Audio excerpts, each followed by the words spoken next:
कि ये जो जोर का झटका है ये बहुत जोर से आपने कांग्रेस को दे दिया है क्या?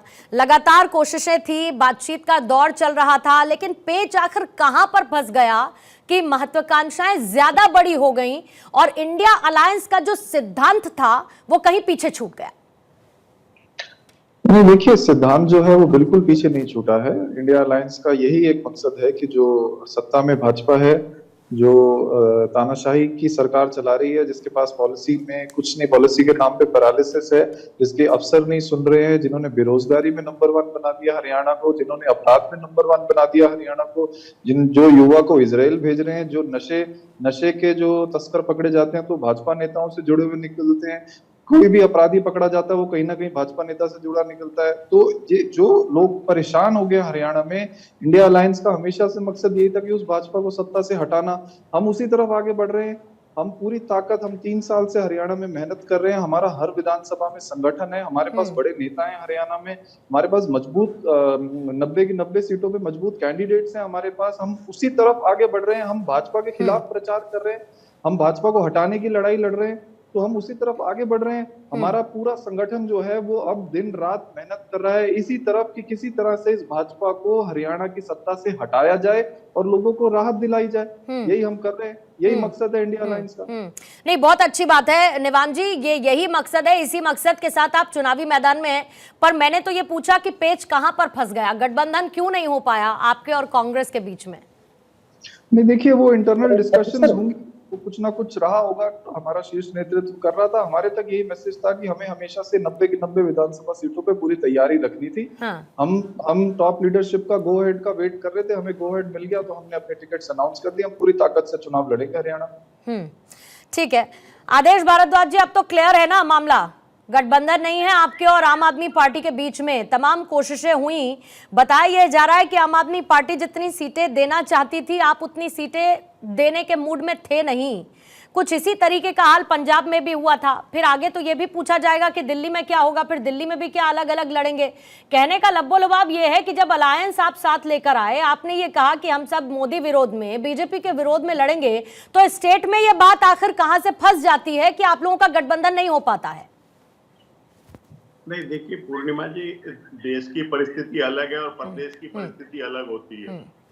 अब पूरा देश कहीं ना कहीं बेरोजगारी से, भ्रष्टाचार से, महंगाई से, तमाम चीजों से जूझ रहा था।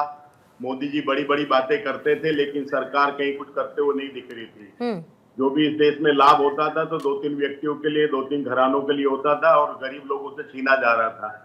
उसके खिलाफ एक लड़ाई थी और उसमें नौजवानों का था, इनका सबके लिए एक गठबंधन बना लोकसभा में और उन्होंने अपना एक गठबंधन बनाया। हमारा एक इंडिया गठबंधन था, उसमें लोकसभा के लिए था। राज्यों के अंदर भी हम कोशिश करते हैं कि अगर कुछ हो सकता है गठबंधन, तो बड़ी अच्छी बातचीत है। ठीक है, हम वहाँ बहुत मजबूत हैं, लेकिन अगर गठबंधन हो जाता है तो और मजबूत हो जाते हैं। अब तो खैर कोई दो राय नहीं है, अब तो खैर नहीं हो रहा है ये। बीजेपी इसको लेकर भी कंफ्यूजन जो था बीच में, संशय की स्थिति, वो अब खत्म हो चुकी है। मेरी आवाज मुझे जरा वापस आ रही है, कहां से, इसको प्लीज चेक करेंगे। इसी बीच में जेजेपी के महासचिव दिग्विजय चौटाला इस वक्त एक्सक्लूसिव भारत 24 के साथ जुड़ चुके हैं। दिग्विजय चौटाला जी, आपका बहुत बहुत स्वागत करती हूँ भारत 24 पर।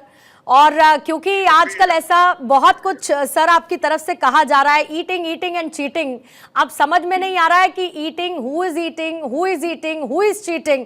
तो जरा दिग्विजय चौटाला ही बता दे कि कौन कर रहा है ये सब कुछ आज। नहीं, वो एक चैनल पर भारतीय जनता पार्टी के बारे में चर्चा हो रही थी। सो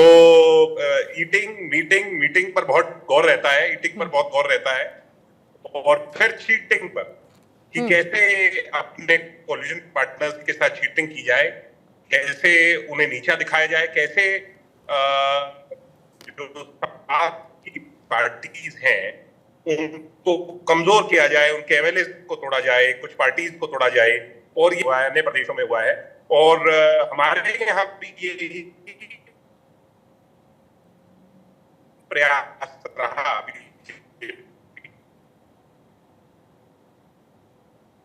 इसलिए बीजेपी के साथ अनुभव हमारा, वो कहते हैं कि खट्टा अनुभव।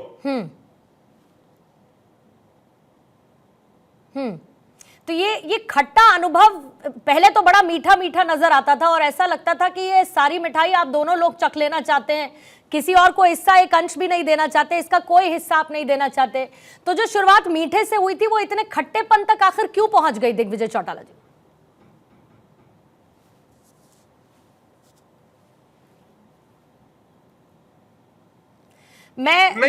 हमारा जो गठबंधन हुआ था मुद्दों के आधार पर हुआ। हाँ।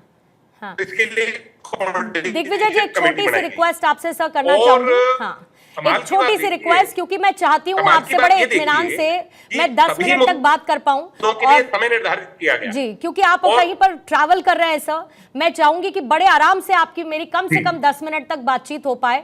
इसलिए मैं चाहती हूँ नेटवर्क एकदम प्रॉपर रहे ताकि आप और हम बहुत अच्छे से बात कर सकें। तो थोड़ा सा एक मैं ब्रेक लेते हुए आपके ऑडियो को रिकनेक्ट करवाती हूँ और फिर मैं अपने सवाल के साथ आपके पास वापस लौटूंगी। इसी बीच में जरा मैं विजय जी आपके पास चली जाती हूँ, जल्दी से इस स्थिति पर एक कॉमेंट आपसे ले लेती हूँ, क्योंकि अब ये कहा जा रहा है कि इन दोनों में तो बात नहीं बनी, लेकिन दोनों में बात ना बनने का अगर किसी को फायदा होगा तो वो बीजेपी को फायदा होगा। नुकसान किसको होगा ये आप बता दीजिए, बीजेपी कितना फायदा उठाएगी ये आप बता दीजिए। पूर्णिमा जी देखिए, आम आदमी पार्टी तो वोट कटवा की हैसियत रखती है हरियाणा में, ये सबको पता है।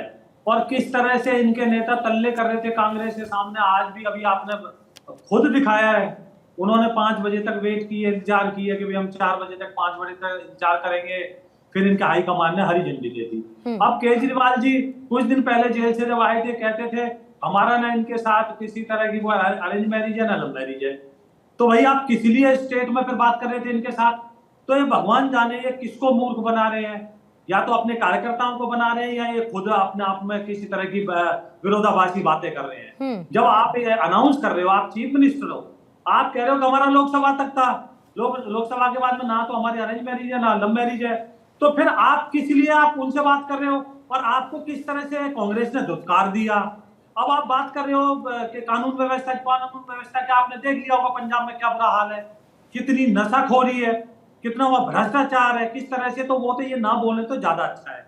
रही बात कांग्रेस की, कांग्रेस का आपने देख लिया किस तरह से टिकट वितरण में सर फुटबॉल चल रहा है। हमारे कितने दिन हो गए, हमने 67 लोगों का जारी कर दिया, ये आज तक भी 4 आदमी 6 आदमी 9 आदमी वो सिटिंग एमएलए के अलावा ये जारी नहीं कर पा रहे। तो जमीन के ऊपर इनका कोई किसी तरह का नहीं है।